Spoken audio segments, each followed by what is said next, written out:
Welcome back to another video. Today reacting to the Nikki Haley town hall, the first of many probably in her horrible campaign where she has no support, and we'll see what happens.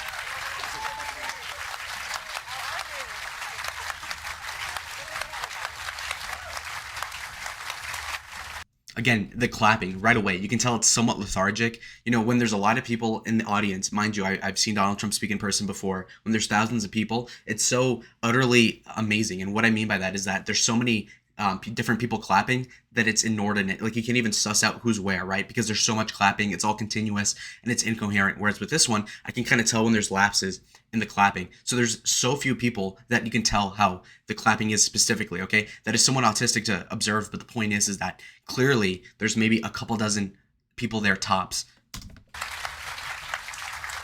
So we consider stand. I think you prefer to stand, right? I'm better if I stand, but Okay. you're welcome to sit if you want. And I'm older. Do you prefer to be called Ambassador Haley or Governor Haley? You know, those are moments in time. It's Nikki, so I'm comfortable with Nikki if you want to do that. Yeah. Nikki's very unprofessional, by the way. But people here can call you Nikki if they Well, if want. you're going to pick them, then go with Governor. Okay. Okay. So Governor Haley, you've been in the race for almost 4 months now, and you're just days away from getting some more competition in the Republican contest. Several candidates are launching their bids this week, but tell the people of Iowa and those at home, why are you the best Republican to take on President Joe Biden? Well, you know, Automatically, you can tell that for whatever reason, he's basically less hostile than that angry-faced chick was with Donald Trump. So that makes you think, well, what's going on there exactly? What is going on with the fact that you have CNN, the same program, host two different Republicans with two different hosts, and yet one host is way more hostile than the other one? It makes you think, who is the controlled opposition in this race, you know? we welcome anybody else in the race, but I will tell you that the reason that we got in when we did is I didn't care who else was getting in. I didn't care what other issues were at play. We've got a country to save, and that's all I was thinking about. I am a two-term governor that took a double-digit unemployment state and turned it into an economic powerhouse. I was at the UN. I didn't deal with one country. I dealt with 193, and I took the kick me sign off of our backs. It is time for a new generational leader. It is time for us to leave the baggage of the past, the negativity to the past, and start thinking of our families and the families across America. If you look at all the challenges we have, look at inflation, look at the lack of transparency in education, look at what's happening with crime, look at our border, look at the idea that we had a Chinese spy balloon flying over our country. We deserve better. You deserve better than what we have right now, and I'm determined to make that happen. All right, so the economy is consistently the '1 issue for voters. And so tonight, Mid-answer, whatever. With our audience, I want you to meet Steve Castile. He's a small business owner from Urbandale, Iowa, who serves on the Iowa. He looks like a ferret He's a Republican. or a gopher. Good evening, Ambassador. Thanks Good for evening. being here in Iowa. Of course. So my question is, small business owners have seen skyrocketing costs over the last couple of years. What policies or incentives will you put in place to help curb these rising costs? Well, first of all, Boring. small businesses are the heartbeat of our economy. And if you take care of your small businesses, you do take care of your economy. But the problem is Washington, D.C. hasn't taken care of any of us. You know, I will say that it's easy for us to go and say, oh, Biden did that to us. And Biden did do a lot of harm to us. But I've always spoken in hard truths, and I'm going to do that with you today. Our Republicans did that to us, too. The idea that they passed a $2.2 trillion COVID stimulus bill with no accountability whatsoever, expanding welfare. Now we have 90 million Americans on Medicaid, 42 million Americans on food stamps. If that wasn't enough, they doubled down and... Wait, so she's going to attack the Republican establishment under Trump? Isn't she supposed to be the moderate candidate? I don't know what the line of attack is here. It's somewhat like a John McCain sort of like faux populism, moderate, attack the establishment. Meanwhile, you are the living embodiment and archetype of a person that's establishment. I mean, it's somewhat, oxymoronic for her to say that. Opened up earmarks for the first time in 10 years. They pushed through 7,000 of them in December. Want to know how they're spending their money? $30 million on an honors college in Vermont. $10 million to bring down a hotel in Alaska. $7.5 million on a courthouse in Colorado. That's not how we want to spend our money. All while 1 in 6 American households can't pay their utility bill. 60% of Americans are in credit card debt. And then you've got Social Security, which is going to go bankrupt in 10 years. Medicare is going to go bankrupt in 8 years. We've got to make sure that we go back to being fiscally responsible. So what does that look like?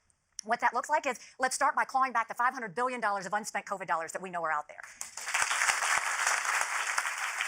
Instead of the 87,000 IRS workers going after middle America, let's go after the hundreds of billions of dollars of COVID fraud that we know exist. Let's make sure that if we understand... That's actually a good attack line if that is true. I kind of doubt that there is $500 billion out there and the government hasn't spent it yet, because that goes to spite the whole like libertarian Republican standpoint of like, oh, if you give the government an inch, they'll take a mile, right? Where you give them $1 and they spend $2. So how come there's $500 billion worth of stimulus money there and the government hasn't spent it or located it yet? Seems somewhat, again, oxymoronic. Understand that 8% of our budget is interest. Quit borrowing. Cut up the credit cards. When I was governor of South Carolina, I had to balance a budget. You have to balance a budget. notice when people clap for her, and mind you, I felt at the beginning of the performance that there was like 30 people watching. Apparently it's like 80, if anything. But, besides that point right there, you can easily tell that the point that she was making was so rehearsed, that was so routine, that people were clapping because they agree, of course, but it doesn't elicit an emotional response, meaning that she's not feeling a certain prerequisite as a leader. A leader, ideally a president, ought to have the bully pulpit reinforced by their cult of personality, however toxic that may be, mind you, but at least to have something that people can ascribe to and to look up towards. So as a personality, you ought to have answers to certain questions that are routine, but that are entertaining. She does not have that, number one. Number two, again, they have to be competent answers. Her answers so far have been competent, but they haven't really been that third thing, which is the X factor, to be someone who's entertaining, somebody who can aspire to, actually, you picture as a voter, can this person be president? And right now she's looking like a middle manager right now. She's looking like she manages a Hobby Lobby or something like that. So it's not really presidential, mind you.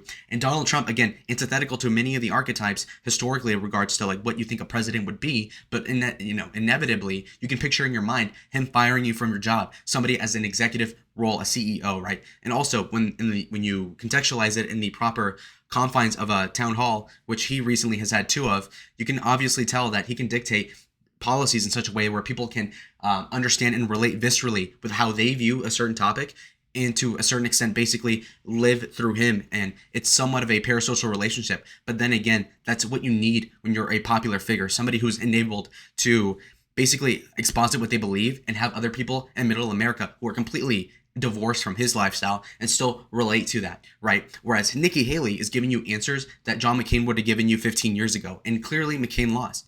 Why is Congress the only group that doesn't have to balance a budget? When I am president, we will stop the spending, we will stop the borrowing, we will stop the earmarks, and I will veto any spending bill that doesn't take us back to pre-COVID levels. That's how we'll take care of things. So let me just ask you, on the subject of the economy, the economy just added 339,000 jobs last month, according to BLS. Inflation has been high, but it is showing signs of slowing. Wages have continued to rise. Do you think President Biden deserves any credit for any of that? Well, I think look at the cash infiltration. Wages going up is a lie, liberal lie. Again, okay, so inflation is higher than usual. Therefore, when you get a bonus or whatever, when you get your wages that go up now, they're just compensating in part for the inflation. For instance, let's say 10 years ago, the inflation was 2%. So then you get a raise of like 2%. That just offsets each other, right? That's not a raise at all. That's just you compensating. For instance, right now, the inflation's 5%. If you get a 5% raise at the end of the year, you're still no better off than you were last year, okay? So again, if the wages were going up higher than the rate of inflation, then you'd have a point. Obviously, wages aren't going up by 6 or 7%.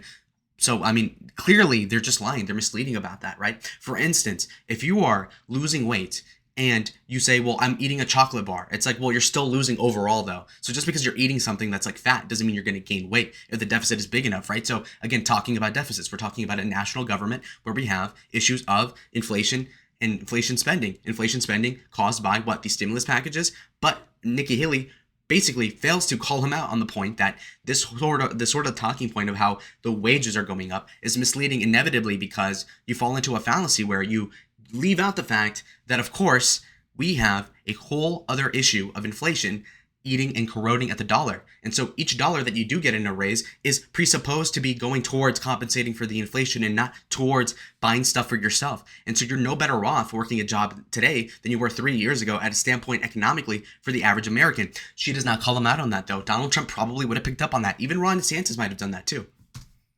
Into our economy. Everybody saw that. You basically paid people to sit on the couch. You've got all of this money that was spent with no accountability. So yes, is the unemployment coming down? But ask those small business owners, because they're not feeling it on their bottom line. Costs are still high. And you can ask families. You know it when you go to the grocery store. You know it when you have to get something repaired on your car. Everything has gone up. So the unemployment rate, that's great that we can say that we've got a lot of people working. But what good is that when you can actually see that 50% of Americans are saying that they're worse off today than they were a year ago, and they're not making as much money? That's the problem. That's why it's important to understand I'm not a lawyer, I'm an accountant, and I think it's time we had an accountant in the White House. So, obviously, your most recent prominent job was the U.S. ambassador to the United Nations, so I do want to turn to foreign policy. Ukraine is on the precipice of launching a counteroffensive against Russia. Now, on that topic, I want to bring in Brett Barker. He's a pharmacist. He's the mayor of Nevada, Iowa. He's also the chair of the Iowa Young Republicans and the chair of the Story County Republican Party. Brett? Welcome back to the great state of Iowa, Ambassador. Good to see you. Many Americans may question the value of supporting Ukraine against the Russian invasion. What are our national interests here, and why should it matter to Americans? It's been controversial on what we do with this Russian-Ukrainian war, but I'll tell you this. This is bigger than Ukraine. This is a war about freedom, and it's one we have to win. You look at those Ukrainians and what they do when Russia invaded their freedoms. They moved in there, went to the front line. Huge issue with their whole mentality right there. It was a big tell, and she mentally slipped up. She probably didn't mean to say that, but she just reiterated that, oh, Russia invaded Ukraine's freedoms. What the hell does that even mean, lady? Their freedoms. Oh, my freedoms. What is that? We should be past that as conservatives to say, you know what? The common Republican even ought to aspire to better language than that. Oh, they're invading their freedoms. I mean, no, they're invading their country, dip. No, come on. I'm trying not to curse, but the point is, though, is that if you're invading a country, that means they're taking your house. They're killing your family, not they're invading my esoteric NATO individualist freedom paradigm that she's working under as like some sort of like think tank patsy. It's just utterly ridiculous for her to say that. And fought for their country. The women said, we're not going to stay back. They made Molotov cocktails to defend their country. Everybody gave them 5 days to survive. But yet their passion and their will pushed them forward. What we have to understand is a win for Ukraine is a win for all of us because tyrants tell us exactly what they're going to do. What we heard, China said they were going to take Hong Kong. They did it. Russia said they were going to invade Ukraine. We watched that happen. China says Taiwan's next. We better believe them. Russia said Poland and the Baltics are next. If that happens, we're looking at a world war. This is about preventing war. And so the way you prevent war is not that we give cash to Ukraine, not that we put troops on the ground, but that we get with our allies and we make sure that we give them the equipment and the ammunition to win. Because when Ukraine wins, that sends a message to China with Taiwan. It sends a message to Iran that wants to build a bomb. It sends a message to North Korea testing ballistic missiles. And it sends a message to Russia that it's over. That's what we have to do. And keep in mind, everybody wants to know, well, how does this war end? It would end in a day if Russia would pull out. If Ukraine pulls out, then we're all looking at a world war. So this is a real issue that distinguishes you from some of your opponents. That made no sense at the end. Trump has refused to say whether he believes Russia should win the war or if Putin is a war criminal. Florida Governor Ron DeSantis referred to Russia's invasion of Ukraine as a, quote, territorial dispute. What do you think of that? I think that that's a mistake that too many have made. That's exactly what got the Europeans in this position with Russia in the first place, is that they're too trustful. You can't be trustful of a regime that goes in and tries to take away people's freedoms. What we need to understand is that Ukraine has the ability to win, but we have to think bigger than that. And for them to sit there and say that this is a territorial dispute. This whole freedoms thing is just basically a American, basically, and again, this is going to sound like a leftist talking point, but it's basically like a military-industrial complex sort of like talking point to give yourself a moral arbitration authority over people that are not any worse than you are, right? For instance, to say like, oh, I'm better than the Russian oligarchs because I believe in freedom. Whereas when American foreign policy is examined with a fine-tooth comb, you can easily find that there's a myriad of different circumstances where we side with fascists, where we side with dictators, in El Salvador, etc., because of the fact that it's opportunistic and that the opportunity is in such a way where it's the most obvious pick to do, like what benefits our personal interest? Well, it's this. And it's not something to do with morality as she likes to think you understand, right? Like she thinks you're stupid enough to believe that. And apparently some people were for a while, given the Iraq war, all that sort of pretense of like, oh, American chauvinism, but in like this pacified liberal sense.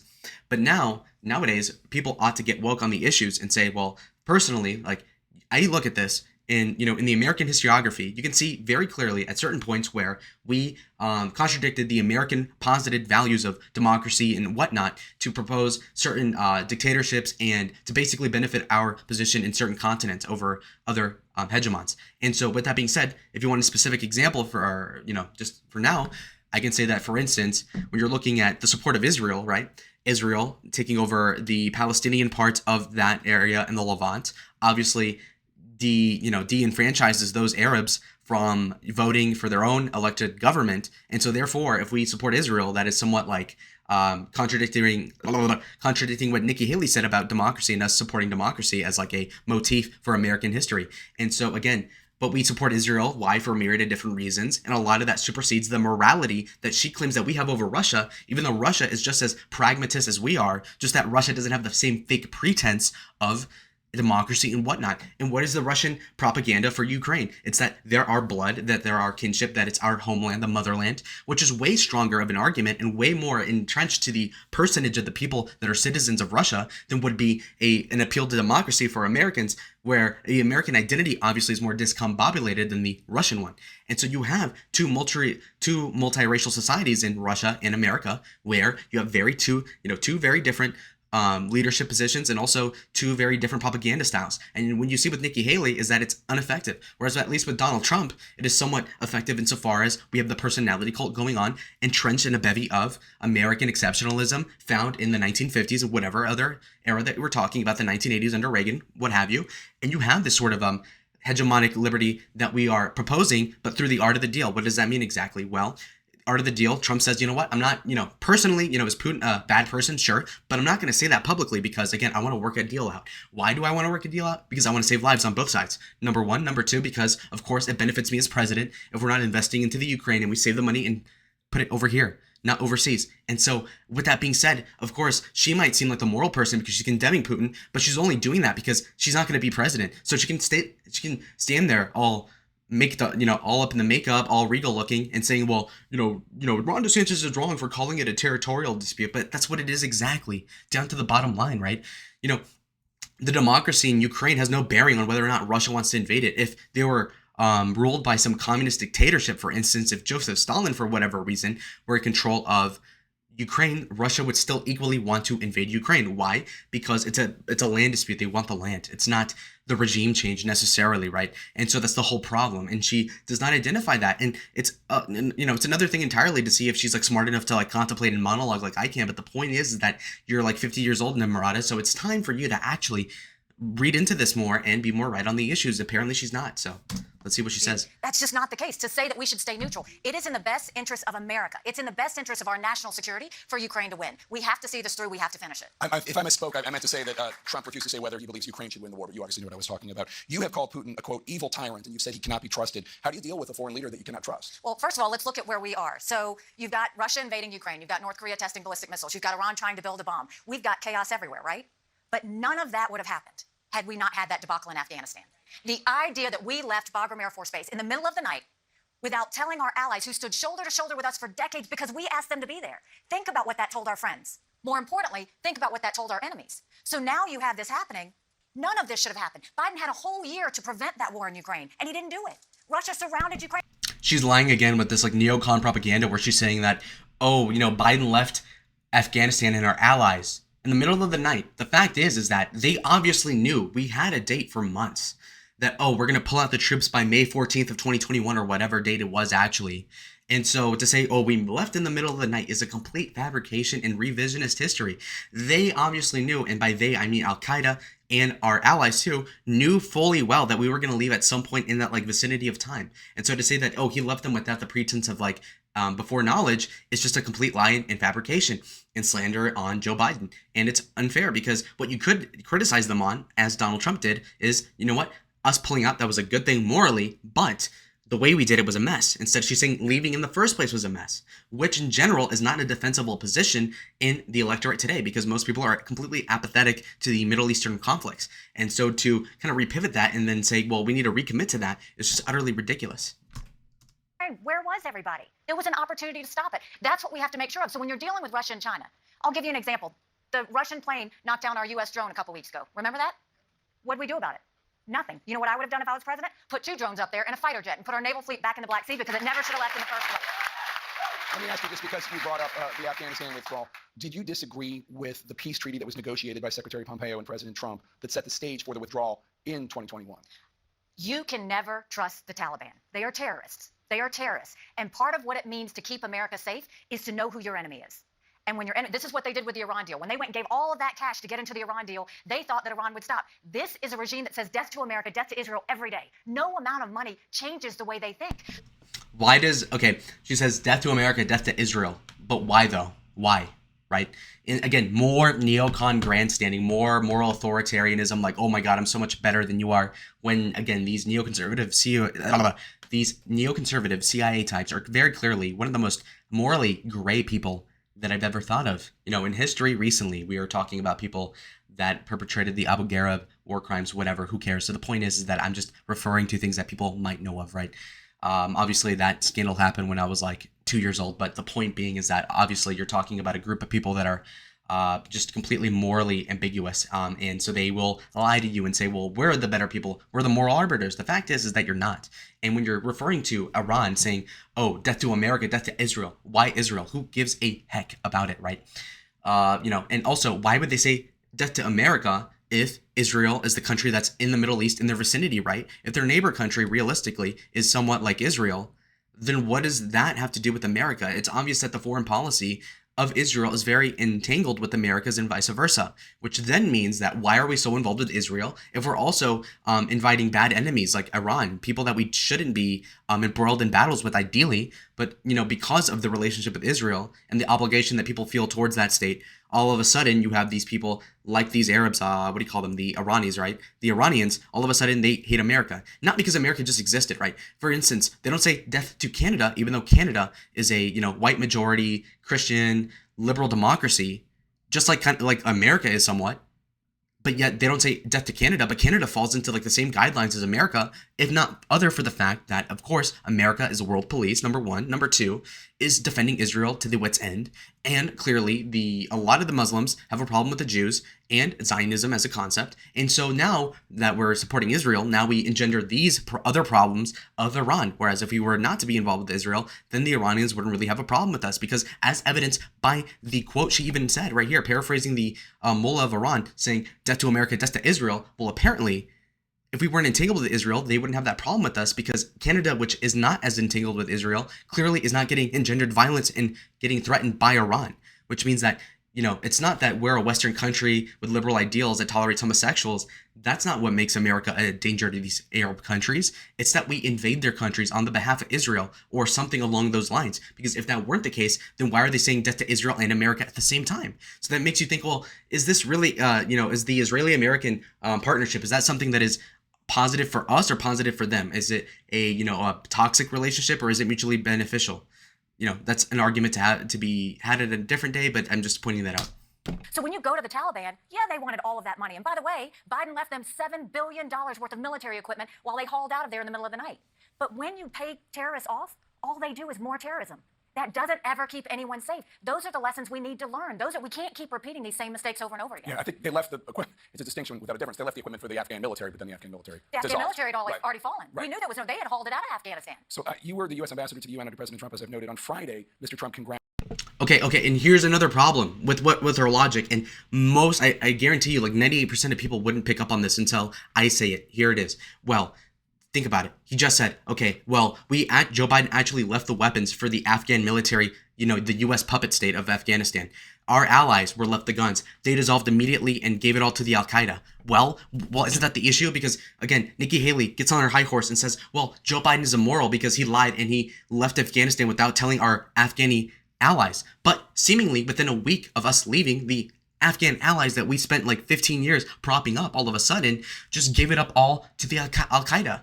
So if the issue is that we left without warning the Afghan leadership, then how come as soon as we leave, no matter what the circumstance was, they just give our weapons away anyways, right? Because had we just told them, according to Nikki Haley, they would have been like, okay, well, we'll give you the weapons by then, but I mean, they're still giving away the weapons, no doubt. So saying like, oh, we betrayed our allies, well, apparently, what allies were they? They literally collapsed in a week, even though there was like hundreds of thousands of them on paper, and they had billions of dollars of weapons that they just gave away already to the Al-Qaeda and just completely submitted to them without much of a fight, mind you.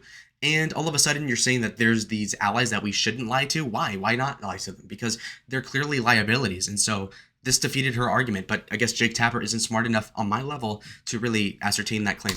Congratulated Kim Jong-un because North Korea had ascended to a leadership role in the World Health Organization. What was your reaction to that? And were you uncomfortable with how Mr. Trump dealt with and how his attitude was towards Kim Jong-un while you worked at the UN? I mean, Kim Jong-un is a thug. And if you see what he has done to his own people in North Korea, when money went to North Korea, it didn't go to feed their people. It went to feed their nuclear program. There's nothing good or decent about Kim Jong-un. There's no reason we should ever congratulate the fact that they are now vice chair of the World Health Organization. And it goes to the fact that also the World Health Organization is a farce to start with. We saw that during COVID. So it did bother you, and you didn't like his congratulating Kim Jong-un, and you didn't like how he dealt with him? I don't think we ever should congratulate dictators. Congratulate our friends. Don't congratulate our enemies. It emboldens them when we do that. So I want to go to another Iowa voter, Ruth House. Again, more moral grandstanding. What Trump congratulating Kim Jong-un does is literally nothing. If anything, it's a net positive, because now Donald Trump and Kim Jong-un are going to have a better relationship when he's president again, hypothetically, right? So if anything, it's a positive, right? Whereas Nikki Haley is going to take the opportunity to take a pot shot at Donald Trump, when in reality, when you look at the person that had got along the best and had the most amount of peace, if you want to, feel it in an esoteric sense, with North Korea, when you look at Bush, Obama, Trump, who had the best relationship with that regime, the Kim regime, mind you, was Donald Trump, obviously. And, oh, well, you shouldn't be friendly with the dictator. Well, clearly that sort of relationship worked out, right? And there's a lot of things that seem oxymoronic at the front of it, but clearly did work eventually. Like, for instance, Dennis Rodman, who thought that would have been a middleman for Donald Trump to meet Kim Jong-un in 2018. Turns out 5 years ago, it bared out to be a cool strategy, and it worked out.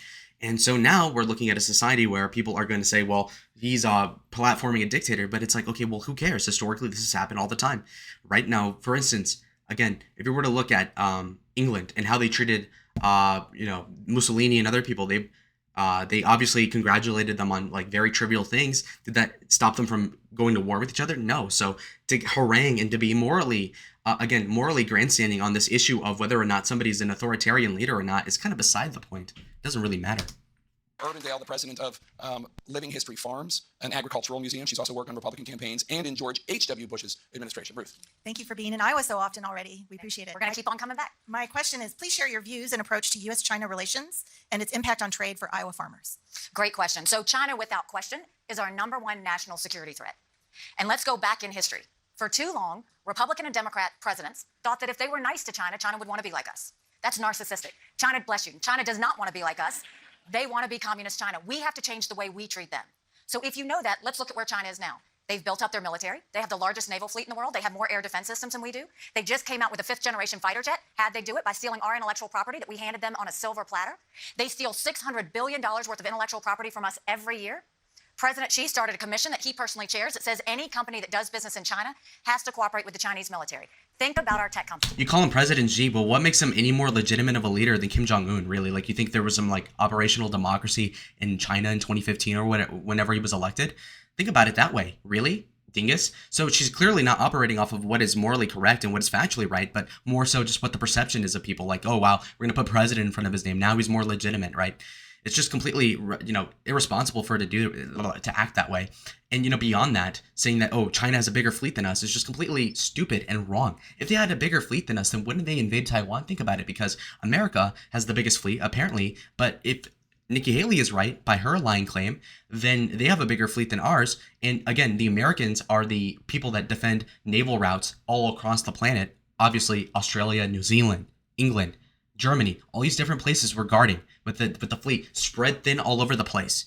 But nevertheless, you're ascertaining, Nikki Haley, that in the East China Sea, where that's the only place where the Chinese could possibly have their fleet, mind you, in the Pacific area, that they wouldn't invade Taiwan, even though they have a huge numerical superiority. According to you, Nikki Haley, why haven't they invaded Taiwan yet? Again, she's just lying. She's just trying to, and with foreign policy in particular, her lies are more convoluted, are more thought out, which makes you think, well, she's been trained on this by somebody or some think tank group a while ago. You have to think about it that way. Secondly, when you're looking at Nikki Haley, you're also thinking about someone who's saying, oh, they stole our 5th fighter jet. They just made one. As if that's a big deal. We've had our 5th fighter jet, the F-35 or whatever it's called, for years at this point. Again, she's just exaggerating, saying like, oh, she's acting like as if it were a 6th-generation jet, as if it could like destroy the entire military with one strike. Come on. Think about all of our financial data. Think about all of your healthcare data. Think about your children's lifestyle data. And now know that the Chinese military has all of that. President Xi has said whoever owns the data owns the world. And that's why they're sending spy balloons. That's why they're buying up 400,000 acres worth of farmland near our most sensitive military installations. That's what they're doing. Now, having said that, how do you deal with China when you know we've got an economy that's so intertwined? You do it through a national security lens, strictly through a national security lens. So I don't care if Americans buy T-shirts and light bulbs from China any more than I care if the Chinese buy agricultural products from our farmers. I welcome that. What I do care about is if it's a national security risk. When you saw we had COVID, they told you to put on a mask. The masks were made in China. They told you to take a home COVID test. You turned it over, it was made in China. You go down to your local drugstore, all those medicines are made in China. What I will focus on is when I become president, the very first day you look at it and say, if China pulled the rug out from under us tomorrow, would we be ready? Would we be safe? That's what we need to do. So I don't want us exporting any tech equipment to them. I want us to make sure we're focused. And by the way, for our farmers, I don't want our farmers to just sell to China. I will be their ambassador. In South Carolina, when I was governor, I sold South Carolina to everyone. I will sell our Iowa farmers and all of their products to Japan, to Australia, to South Korea, to Israel. We can sell it to other countries. So you mentioned Taiwan earlier. about Ukraine and Russia invading Ukraine could embolden China to invade Taiwan. That's one of the biggest flashpoints, as you know, in the U.S.-China relationship. And President Biden has repeatedly said that U.S. forces would defend Taiwan if China invades. Would you make that same commitment? Well, I think he's looking at this the wrong way. It's about preventing war. So what will prevent China from even going into Taiwan in the first place? There are two things that China and Russia never wanted us to have. They never wanted us to have a strong military, and they never wanted us to be energy independent. We need to do both of those things. Strong militaries don't start wars. Strong militaries prevent wars. That's the first thing that we have to know. So the second thing is, hold on, I'm getting there. The second thing is we should be supplying the Taiwanese military what they need to do to defend themselves. So I hosted the Taiwanese ambassador several months ago and brought her to the South Carolina Army National Guard so she could see how we train up our citizens, what we do, what they need to be doing in Taiwan to defend themselves. You go and make sure that you lift them up so that they can do for themselves like the Ukrainians are doing for themselves. But when China sees that Taiwan has got the backing of their allies, and when China sees that Ukraine just beat Russia, they won't even move into Taiwan. That should be our goal. One of the things about the United States vis-a-vis Taiwan is there used to be a thing called strategic ambiguity where the U.S. president, I know you know this, where the U.S. president would not say directly one way or the other, would U.S. forces defend Taiwan if China invaded? And President Biden broke with that. And I'm wondering if you would too. No, what I will tell you is we are going to make sure they have the equipment, the ammunition, and the training to win themselves. I want to turn to an issue you've talked about at length on the campaign trail, especially. Notice how she's non-committal about the defense of Taiwan, but at the same time will say that, Donald Trump being non-committal about whether or not the Russians should win Ukraine is a problem. So again, a hypocritical move on her part. Iowa. This is Rebecca Haney. She's a mother of 6 and the podcaster from Ogden. She owns a security company. She serves on her county Republican committee. She's worked for conservative advocacy groups such as Personhood Iowa. Rebecca. Strong woman, and I love it. Well, Keep it up.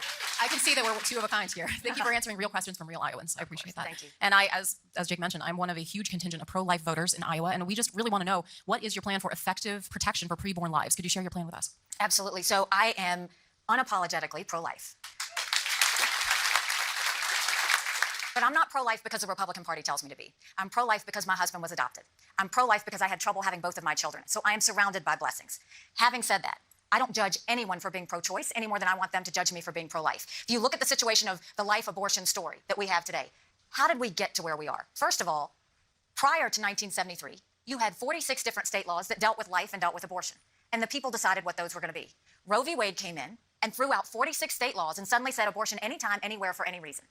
And all Americans had to succumb to that. We don't want unelected justices deciding something this personal. This is a personal issue for every woman and man in America, and it should be treated with the respect that way. So now that the unelected justices are out there, and it's back in the hands of the people of the states, which is where it should be, there are some states that have become more pro-life, and I welcome that. And there's some states that have been more on the abortion side. I wish that wasn't the case, but that's what happened. The question that everybody is talking about is there a federal role for this?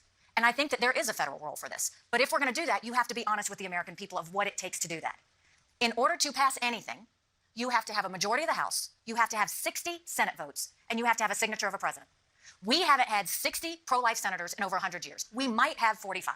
So if you look at it from that standpoint, don't let anyone in the media, don't let any political party tell you that a Republican president can ban abortion laws in our country, because they can't any more than a Democrat president can ban our state laws. So what can we do with consensus?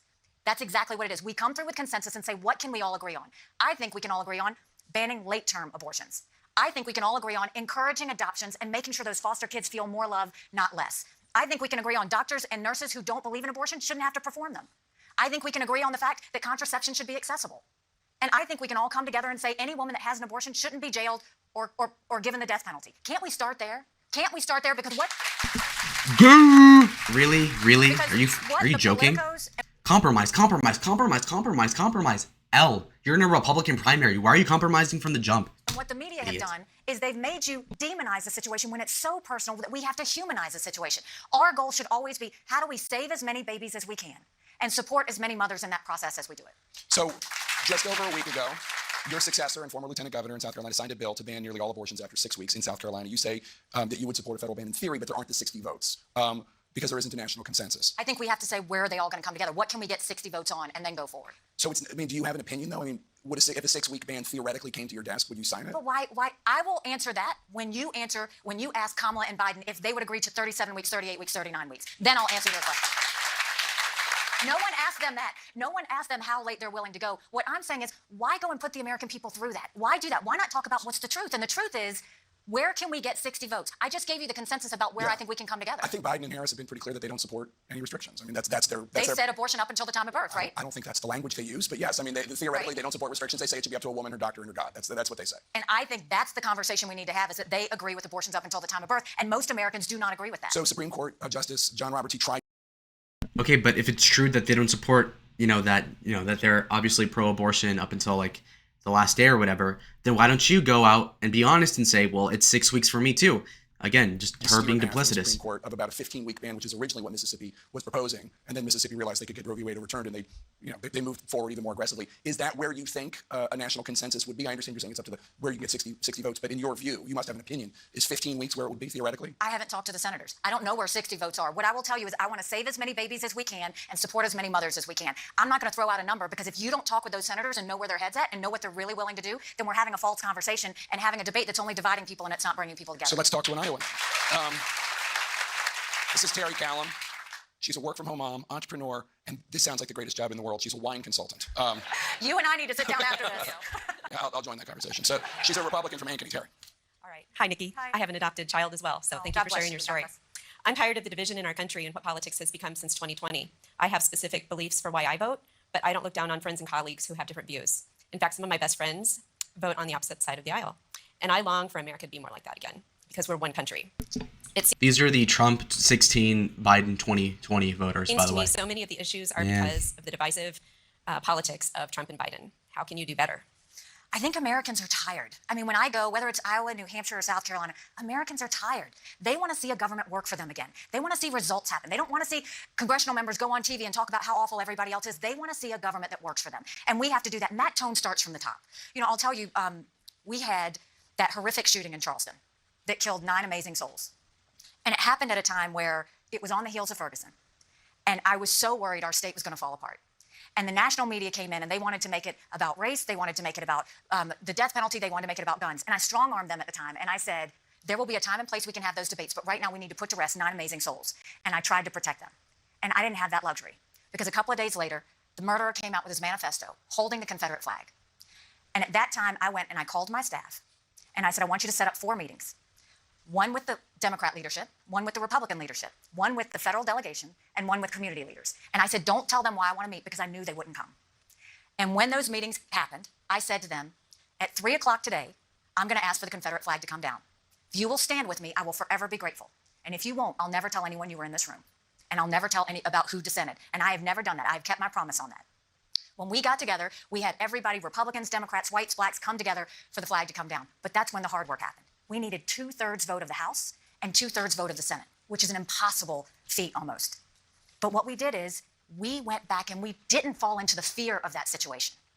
We turned away from fear and we turned toward God and the values that make our country great.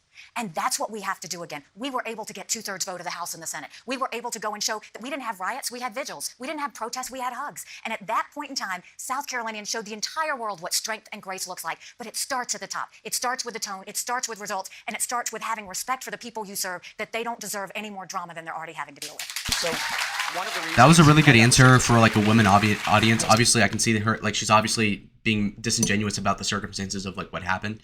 And I disagree with like hating on the Confederate flag and whatever, but again, that's a really good politician answer. I won't lie. Previously you said you thought that the flag was important to many South Carolinians as a symbol of their heritage. And so your decision to do that came from that place, which probably made it more effective. But how difficult was it? Because some people thought you were going to protect the flag. It truly was the hardest time of my life. I mean, it was a very emotional, difficult time because you saw what so many people in South Carolina do on a Wednesday night. They went to Bible study. But on that night, someone else showed up. He didn't look like them. He didn't act like them. He didn't sound like them. And they didn't call the cops. They didn't throw him out. Instead, they pulled up a chair and they prayed with him for an hour. And when they bowed their heads in that last prayer, he began to shoot. These were people like Ethel Lance, and she would go around Mother Emanuel Church singing "One Day at a Time, Sweet Jesus." That's all I ask of you. Give me the strength to do every day what I have to do. Our youngest victim, Tywanza Sanders, had just finished college, had the world in front of him. And on that night, he stood in front of his 87-year-old great Aunt Susie and told the killer, "You don't have to do this. We mean no harm to you." Or it was people like Cynthia Hurd, whose life motto was simply to be kinder than necessary. That's who these people were. They weren't famous, but they loved their families, they loved their church, and they loved their community. And I wonder how they got the obligation to quote make from sure a that dead we got guy, it right. unless The problem Dylan was, Roof himself said in the that Senate, they said it that to passed him, pretty which would just make him look because worse. the pastor of the church So was I don't a know about senator. that. And I'll never get over the night of the murders. I called him and I said, "Pastor Pinckney, I'm so sorry about what happened. I will be there first thing in the morning. Anything your congregation needs, we will take care of them." And what haunts me to this day is that his cell phone was in his pocket and he was at the church. And he was one of the people that was murdered. So the Senate passed it through very quickly because their brother had been killed. It was the House that was so difficult. And the House, I remember, they came back and said, let's put a different flag up. And I said, no, I want the flag to come down. Then they came back and said, okay, they'll take the flag down, but they don't want to take down the pole. Well, I had been in the South Carolina legislature. I knew what that meant. That meant that as soon as the flag came down, another flag was going to go up after the national media went away. And they said to me, you could do this. This would be a win for you. But I didn't want any other governor to have to deal with what I was having to deal with. And finally, they said, we can't do it.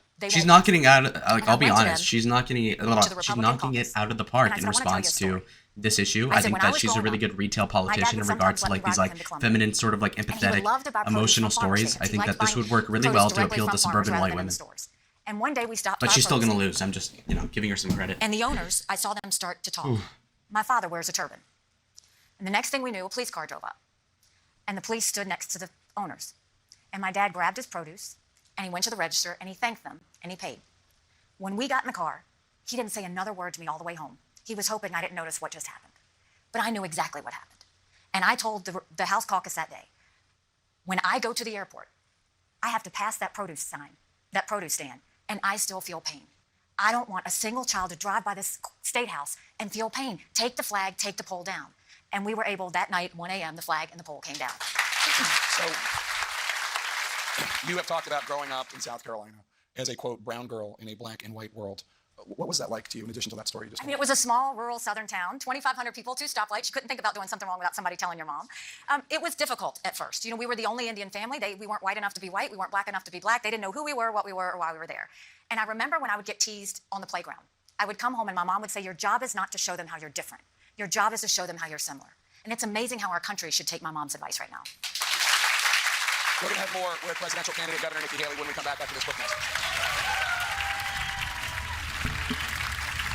You can tell that the questions are actually legit and I'll be back in an hour. that the questions are completely reasonable to Nikki Haley, whereas with Donald Trump, they were all like angled towards like making him look bad and kind of dredging up like his like lowest points and whatnot. So, keep that in mind. What advice would you give military families who are about to go through this for the first time? Military families are incredibly resilient. They're incredibly strong. I'm proud to stand with every military spouse because our job is to keep all well on the home front. We make sure that they don't have to worry about anything back home because we've got it taken care of. And I'm blessed because I have always supported every way that he wants to serve his country, and he has always supported every way I want to serve my country. So I'm a lucky girl, and to every military spouse, we can do this. We can do this every day. Veterans issues are obviously very important to your family. I reported, and I actually came here to Des Moines, I reported on a veteran here in Des Moines, who I'll never forget. His name was Richard Miles. He went to a local VA to get mental health treatment. He basically was not admitted, and he died by suicide. Richard Miles. And Senator Ernst has his picture on her desk in her office. We're losing an average of 17 veterans a day to suicide. What would you do as Commander-in-Chief to fix this problem? First, know that, we always say, my parents always raised me, and they always said, take care of those who take care of you. And America hasn't done that. 33,000 of our heroes are homeless right now. 1 in 3 suffer from PTSD or suicidal thoughts. Like Jake said, 17 of our heroes die from suicide every single day. When they want to get a doctor's appointment at a VA, takes them 29 days. Why 29? Because if it goes into 30 days, they can go see any physician they want. So what happens is somewhere during that 30 days, they get a call and say, oh, we need to reschedule so that the clock starts all over again. We don't have enough telehealth to deal with these mental health services. We don't have enough addiction centers to deal with what happens if you don't treat mental health and they go into addictions. And I'm telling you, the fact that we're treating our best in this way is a travesty. And so my way of fixing this is I think every member of Congress should have to get their health care from the VA.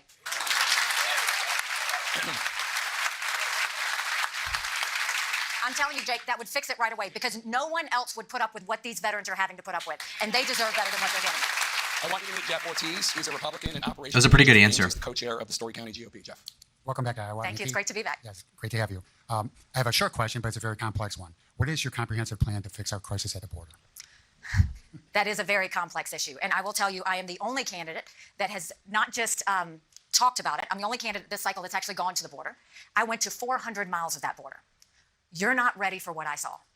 When you get up in the morning, you get your coffee and you watch the news. When these ranchers get up in the morning, they get their coffee and they go see if anyone died trying to cross the fence. They pick up whatever little kids were left behind and they turn them over to Border Patrol. I met with multiple sheriffs and they said before 7 a.m. they round up illegal immigrants, the ones they can capture, they turn them over to Border Patrol. And then Border Patrol documents them and releases them until their court date years from now. And then when I asked Border Patrol about their job, they said, do you want to know what our job is? We're glorified babysitters. They don't let us do our job. 5 million illegal immigrants. We had enough fentanyl cross that border that would kill every single American. #1 cause of death of adults 18 to 49, fentanyl. Don't think for a second China doesn't know what they're doing when they send it over.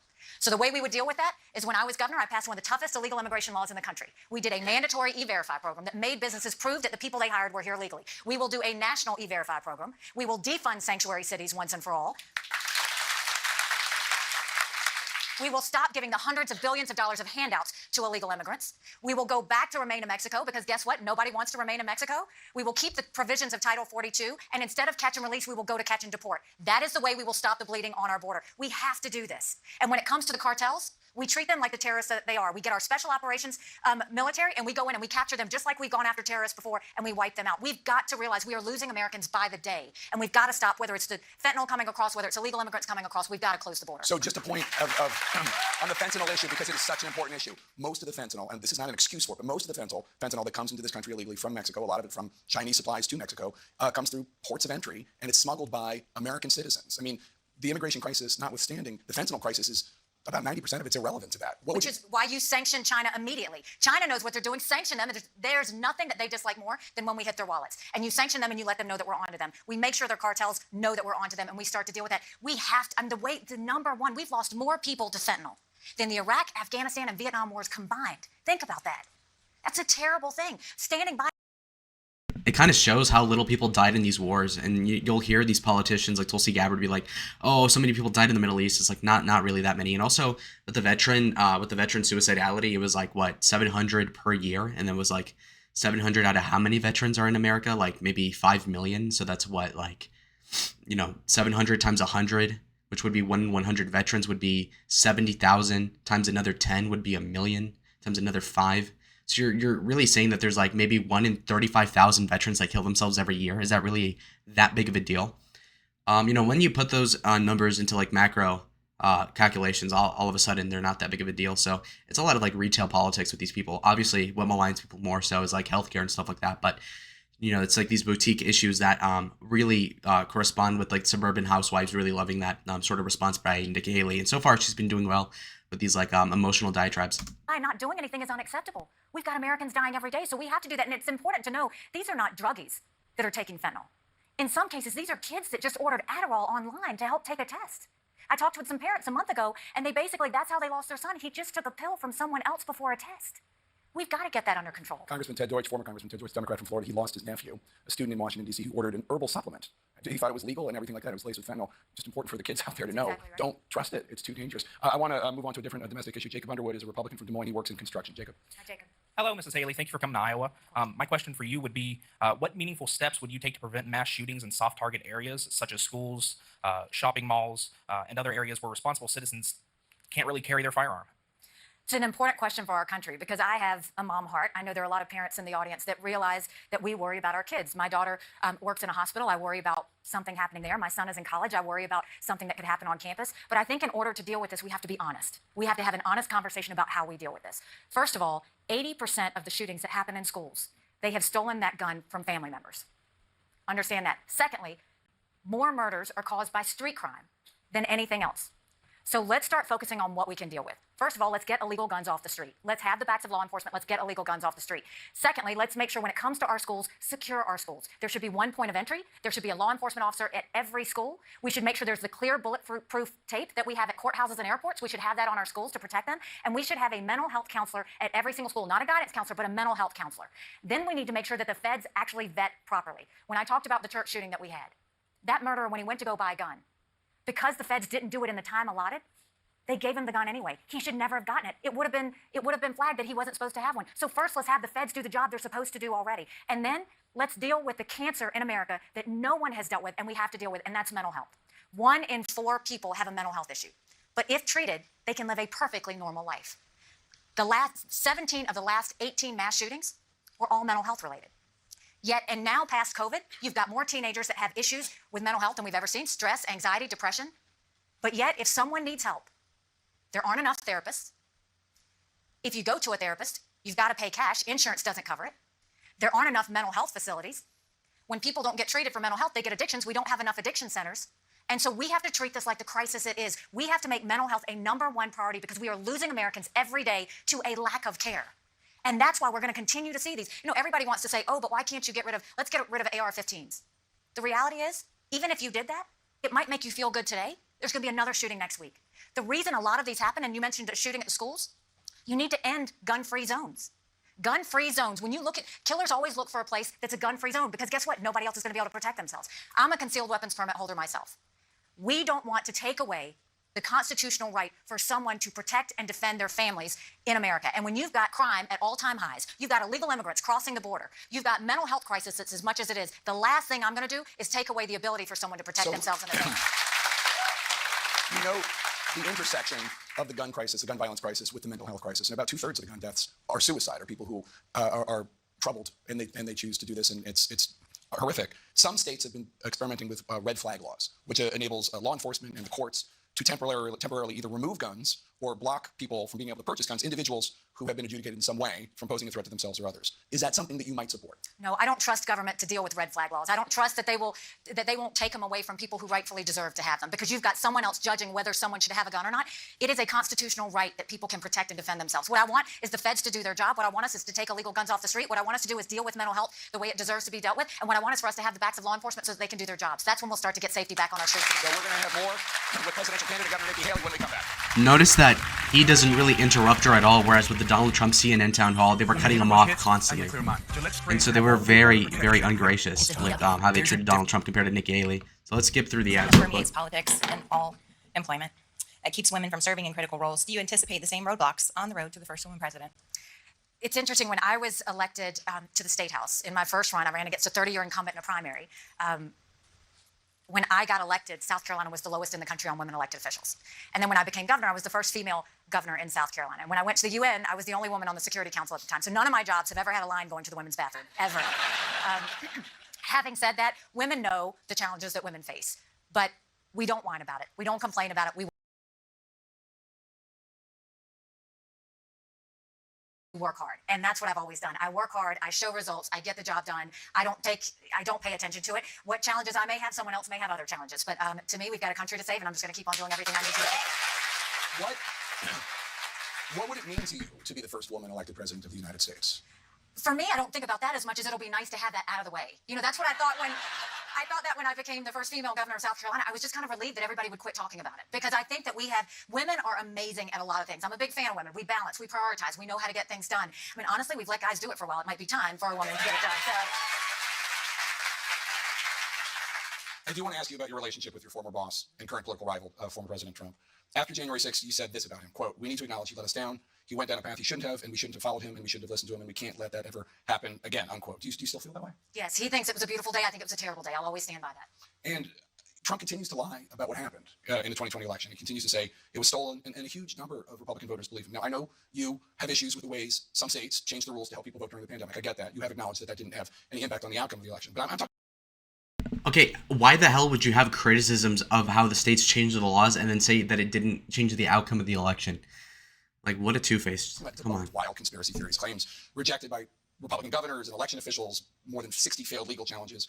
After January 6th, you said about voters who believe Trump's conspiracy theories, quote, "We've got a lot of work to do. They've been lied to by everybody," unquote. How clearly are you going to state this to voters on the campaign trail? I think it's important that voters want to have election integrity. That's the biggest thing. And I've seen, when I was at the United Nations, there's nothing worse than when a country and their citizens don't trust the election system. So when you look at what happened, you know, you had mail-out balloting that we know was happening. We know that there was harvesting that was happening. And then you had secretaries of state that did things without approval from their legislatures. Those are pretty serious. And so what we've seen happen in states is they've started to pass election integrity laws, which we need to have. And I think that's really important. And I've said all of what happened, none of that would have changed the results of the election. We know that President Biden is the president. But I do think it goes to say we need to continue to have election integrity laws. When I was governor in South Carolina, we pushed for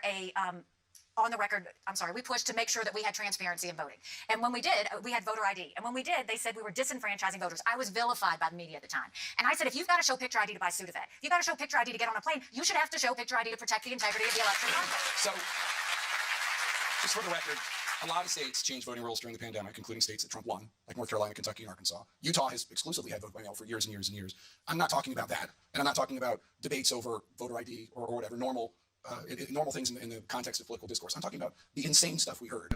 There you go. That's the clued in right there. Overton window. Nikki Haley, I know you're talking about stuff that's within the Overton window, but I want you to step into controversy for the clicks. Watch. The Italians hacking into satellites. And who the hell was saying Italians hacked into satellites, bud? Who the fuck did Donald Trump ever say that? Well, you know what I'm talking about. And the lies that Trump continues to say, the people's lives that were put at risk, Democrats and Republicans. And I'm wondering how willing you are to talk. Okay, if he were lying and you could prove that in court, they would have sued him already for that. So to say that he's lying about it is also just really irresponsible for a so-called objective journalist to say. To the people, Republican voters, to say that wasn't true. That didn't happen. I've been on the record to say that while I think that we had issues, I don't think that any of them changed the election. I have also said when he said it was a beautiful day, January 6th, I think January 6th was a terrible day. I will say whatever is my truth, and I've always done that, and I've done that on both of those things. So let's get back to our audience. This is Joe Klein. She's a retired attorney. She's an advocate for healthcare access and patients' rights. She's an independent who says she plans to participate in the Republican caucuses. She lives in West Des Moines. Joe. Hi, Joe. Hi, Governor. And you touched on mental health and you touched on veterans' health, so I really appreciate the opportunity to ask this question. The United States is experiencing historic growth in its aging and its chronically ill populations. And at the same time, our healthcare workforce is disappearing. So I'm getting really bored of this. Honestly, this is way too long. I take care of my parents. They both live with us. We take care of them. And I watch basically what they have to go through. I watch how expensive healthcare is. I watch how hard it is for them. And the idea that my parents, when they go to the hospital and they come home, the idea that the bill they get was negotiated on between the insurance companies and the hospital and they had no say in it is the first problem that's wrong. We've got to start having health care that's based on outcomes. Why is it that you should go to a doctor and they just give you a medicine to keep you symptomatic? Jake Tapper progressively starting to look more and more like Bernie Sanders. On in the hospital or whether you don't. The second thing is we have to, doctors don't give you those 10 tests out of the fact that they want to. They give them to you for the 90% chance they're going to get sued. We have to have tort reform throughout this country to stop this reckless lawsuits that are driving healthcare up. That's not a big issue, though. The next thing is these certificate of need bills. We have to get rid of those. Those basically say there's no competition in healthcare. So a hospital can say, I don't want any other hospital near me for X number of miles because it will lower the quality. No, when I was growing up in our family business, my mom used to always say the best thing that could happen to us is if our competitor went across the street because our quality would go up, our prices would go down, and our service would be better. That's what we need in hospitals as well. And when you deal with all of those things, you can focus on access and making sure we've got professionals. My daughter is a nurse at the Children's Hospital. I see the pressures and the strains that they have. They are now telling them they no longer can get paid more for overtime. They're now telling them that they're not going to get any raises, all while having a massive nursing shortage. Our priorities are all wrong. Why are the insurance companies making all this money? Yet the professionals we need to give the care are not getting it. She's not the type of populist that would actually go against the insurance companies. At least that's not what the common voter would perceive her as being in regards to as a person. Social Security. The program is expected, as you noted earlier, to run out of money to pay full benefits in 2034. And if nothing is done, that will prompt automatic cuts. In order to address that, you said that you have wanted to raise the future retirement age for people who are young right now.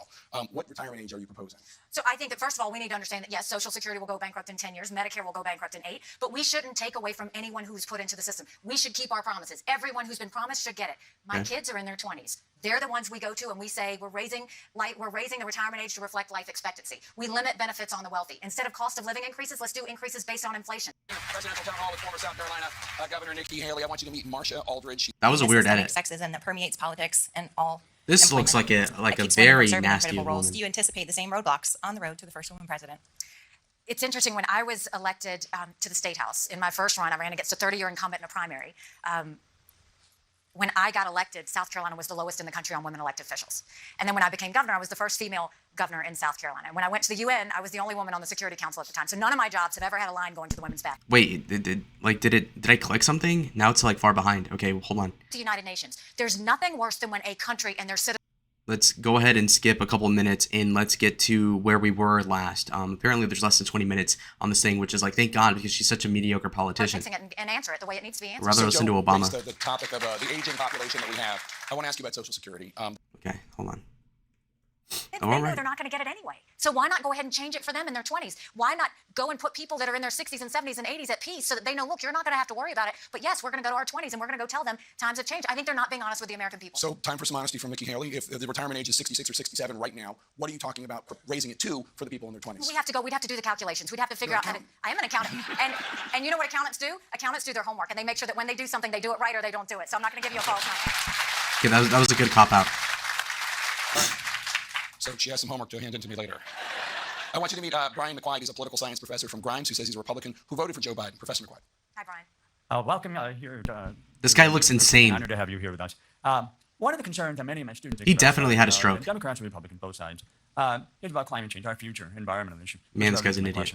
Environmental issues are really a serious concern here in the Midwest. From the Look at the face of disgust that blonde chick had behind him. Our farmers, and to water quality issues, more frequent flooding on the Mississippi, policies that Biden has put into place that are not actually going to move the ball. They want to suddenly subsidize. They're using, gas-produced cars for subsidizing electric vehicles without realizing we don't have the infrastructure to handle it. And I'm not just talking about charging stations. That's one of the issues. I'm not just talking about rural areas. That's one of the issues. I'm talking about electric vehicles are so heavy that our roads and bridges aren't capable of handling that. So that's all of these things that they're doing in the name of saving the environment are actually going to hurt us down the road, and we need to be honest about that. But if we do care about the environment, which I believe everybody here does, we want clean air. We want clean water. I want my kids to have an earth that's healthy and going to carry on for future generations. But if we are that serious, then let's be honest. The United States is very good when it comes to emissions.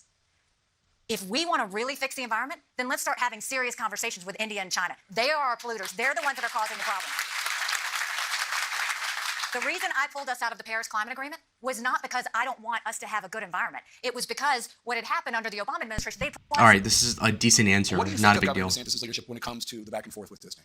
Look, it's the hypocrisy of the whole thing. What I said was, first of all, this all started with the Don't Say Gay bill, right? And it basically said you couldn't talk about gender to any child before the 3rd grade. I have been on record saying I don't think that went far enough. They should not be talking to our kids about gender, period. Whoa. Even Nikki Haley is to the right of DeSantis on this. Yikes to Satan, bro. That's what parents talk to their kids about, not in school. So let's put that bill away and put that to the side. I totally agree with the bill and think that it needed to go further, and I think they've done that since then. What I'm talking about is the fact that here you have a woke company.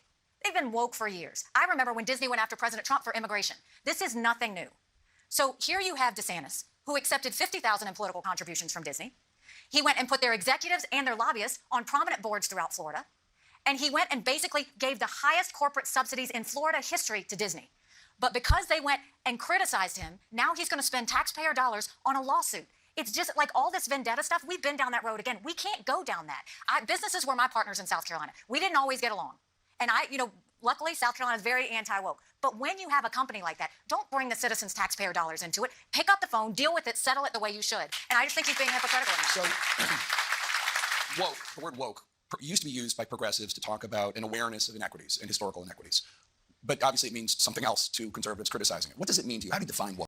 Her position against DeSantis is not like a big enough difference in opinion for it to really become a wedge issue in the primary. There's a lot of things. I mean, you want to start with biological boys playing in girls' sports. That's one thing. The fact that we have gender pronoun classes in the military now. I mean, all of these things that are pushing what a small minority want on the majority of Americans, it's too much. It's too much. I mean, the idea that we have biological boys playing in girls' sports, it is the women's issue of our time. My daughter in high school. I don't even know how I would have that conversation with her. How are we supposed to get our girls used to the fact that biological boys are in their locker rooms? And then we wonder why a third of our teenage girls seriously contemplated suicide last year? We should be growing strong girls, confident girls. Then you go and you talk about building a strong military. How are you going to build the morale in a strong military when you're doing gender pronoun classes? Why is it that... She's onto something here. Kids undergoing critical race theory, where if a little girl's in kindergarten, if she goes into kindergarten, if she's white, you're telling her she's bad. If she's brown or black, you're telling her she's never going to be good enough and she's always going to be a victim. All of that's very disingenuous for her to say that. They are pushing, and transgender. But the white people are loving this. this. The transgender. It's not that people don't think in America you should live the way you want to live. I want everybody to live the way they want to live. But stop pushing your views on everybody else. That's the problem. Is they're starting to push everything on the rest of us. Okay, so there was just a lot that you said, but let me. There's a lot wrong in our country when it comes to that. You talked about girl suicides. And I think one of the reasons why, when you talk to educators, what is going on with all of this embracing and the pronouns and embracing of trans kids, et cetera. According to the Trevor Project, half of transgender and non-binary young people have seriously considered suicide in the past year. And a lot of these efforts, and I'm not defending any specific effort, but a lot of these efforts are about trying to stop that. And I'm wondering, is there room for the humanity of these young people in this debate?